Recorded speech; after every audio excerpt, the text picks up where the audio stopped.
Meaning of descent. Descent. Descent. Descent.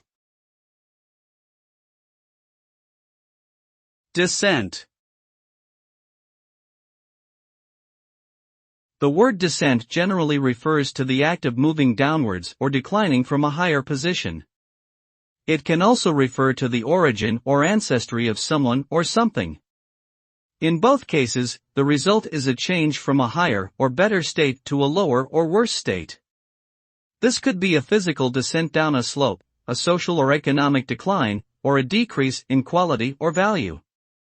Overall, descent implies a movement away from a positive or ideal state towards one that is less desirable.